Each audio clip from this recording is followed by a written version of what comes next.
Welcome to our channel. Today we how to uninstall Razorpay integrations from no-code tools, beginner guide step by step clearly. To uninstall Razorpay integrations from no-code tools, begin by logging into your no-code platform account. Navigate to the dashboard or the main menu of the platform. Locate the section where your installed integrations or plugins are listed. Find the Razorpay integration in the list of installed tools. Click on the Razorpay integration to access its settings or options. Look for the option labeled Uninstall or Remove. Confirm the action when prompted to ensure you want to uninstall the integration. Wait for the platform to process the uninstallation. Once the process is complete, check for any notifications confirming the removal. If necessary, revisit your dashboard to ensure Razorpay no longer appears in your integrations list. For additional cleanup, check any relevant settings that may have been configured for Razorpay. Remove any related elements, such as payment buttons or API keys, if applicable. Finally, refresh your platform to confirm that all traces of the Razorpay integration have been removed. If the page does not load, refresh the browser or try again in a private or incognito window.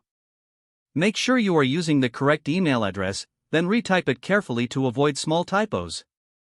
If your password is not accepted, use the reset option and create a new strong password you can remember.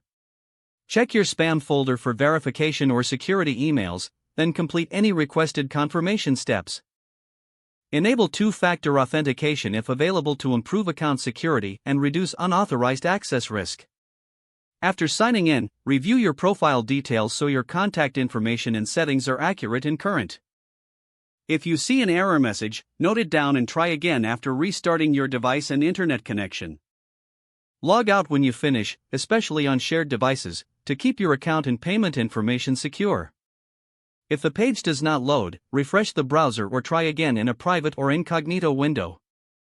Make sure you are using the correct email address, then retype it carefully to avoid small typos. If your password is not accepted, use the reset option and create a new strong password you can remember. Check your spam folder for verification or security emails, then complete any requested confirmation steps. Enable two-factor authentication if available to improve account security and reduce unauthorized access risk. After signing in, review your profile details so your contact information and settings are accurate and current. If you see an error message, note it down and try again after restarting your device and internet connection.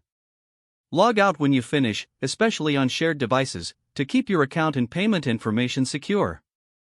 Don't forget to like this video and subscribe to our channel for